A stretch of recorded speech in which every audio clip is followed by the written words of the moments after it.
झारखंड के सरकारी स्कूलों पर डॉक्टर रामेश्वर उरांव का बयान और विवाद। टिप्पणी कर पल्ला नहीं झाड़ा जा सकता, व्यवस्था सुधारने की भी है जिम्मेदारी।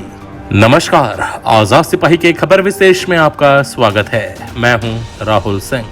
झारखंड सरकार के वरिष्ठतम मंत्री डॉक्टर रामेश्वर उरांव ने राज्य के सरकारी स्कूलों की हकीकत पर टिप्पणी कर मानो बर्रे के छत्ते में हाथ डाल दिया है। विरोधी दलों से लेकर सरकारी स्कूलों के शिक्षकों तक उनके खिलाफ उतर गए हैं और अलग अलग तरीके से उनकी खिलाफत कर रहे हैं। डॉक्टर रामेश्वर उरांव का बयान गलत है या सही, यह मुद्दा नहीं है। सवाल है बच्चों के शिक्षा का।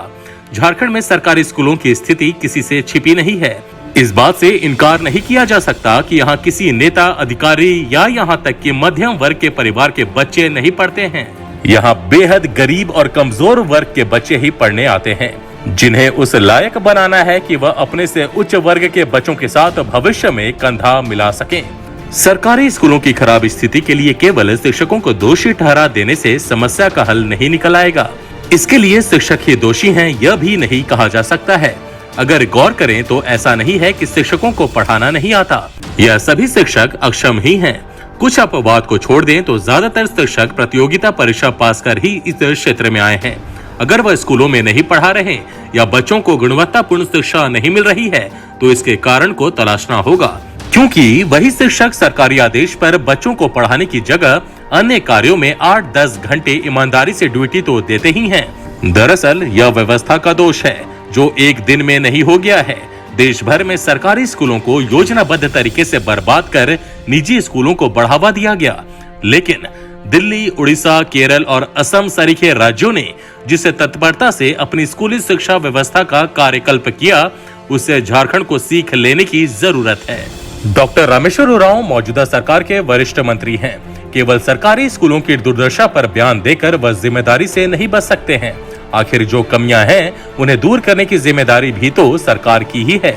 आखिर दिल्ली समेत कई राज्यों ने अपने स्कूलों की स्थिति को सुधारा है ना, यह वहां की सरकार ने ही किया है, तो फिर यह झारखंड में क्यों नहीं हो सकता।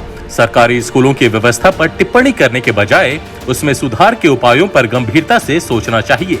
डॉक्टर उरांव की टिप्पणी की पृष्ठभूमि में झारखंड के सरकारी स्कूलों की हकीकत को रेखांकित करती आजाद सिपाही के विशेष संवाददाता राहुल सिंह की विशेष रिपोर्ट। झारखंड सरकार के सबसे उम्रदराज और अनुभवी मंत्री डॉक्टर रामेश्वर उरांव ने सरकारी स्कूलों को लेकर जो टिप्पणी की है, उससे शिक्षक समुदाय नाराज हो गया है।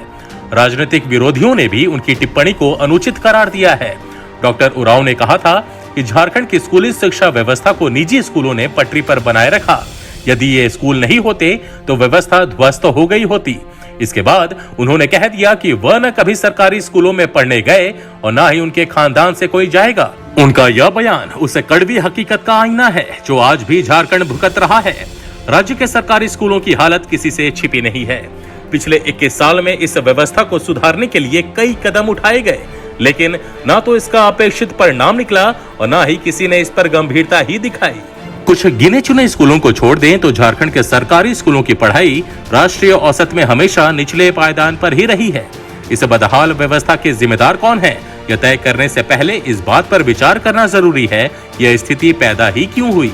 जिस तरह पूरे देश में एक सुनियोजित अभियान चलाकर सरकारी नगरीय परिवहन व्यवस्था को चौपट किया गया, उसी तरह स्कूली शिक्षा व्यवस्था को भी जानबूझकर इस अवस्था में लाकर छोड़ दिया गया। पिछली शताब्दी तक सरकारी स्कूलों की व्यवस्था कितनी ठोस और सुगठित थी यह बताने की जरूरत नहीं है, लेकिन धीरे धीरे इस व्यवस्था को खोखला किया गया और तब स्कूली शिक्षा का अंधाधुंध व्यवसायीकरण हुआ।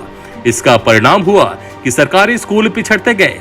सरकारी शिक्षकों को पता चल गया कि उन्हें पढ़ाने के अलावा सारा काम करना है। मतदाता सूची तैयार करने से लेकर चुनाव कराने तक और पशु गणना से लेकर टीकाकरण तक के सरकारी काम उन्हें ही करना है। इसलिए वे भी पढ़ाने के प्रति निश्चिंत हो गए। शिक्षकों की निगाह बनी हटी तो बच्चे भी स्वच्छंद हो गए। रही सही कसर कोरोना ने पूरी कर दी। बच्चों को स्कूल जाने से ही फुर्सत मिल गई। यह हकीकत है, लेकिन इस विपरीत परिस्थितियों में दिल्ली, केरल, असम और उड़ीसा जैसे राज्यों ने संकल्प शक्ति दिखाई और अपनी सरकारी स्कूली शिक्षा व्यवस्था के पुराने गौरवशाली दिन लौटा दिए।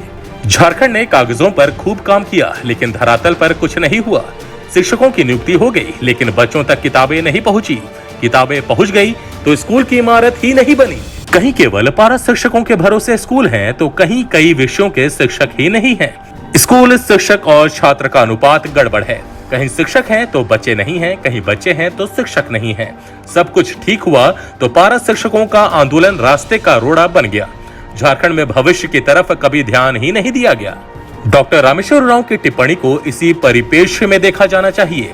यह जरूरी है कि सरकार का अंग होने के नाते इस व्यवस्था में सुधार की जिम्मेदारी भी उनकी ही है। आज भी झारखंड में ऐसे सरकारी शिक्षकों की कमी नहीं है जो केवल पढ़ाने में लगे हुए हैं। इसलिए पहली जरूरत यहाँ है कि व्यवस्था को सुधारने की है।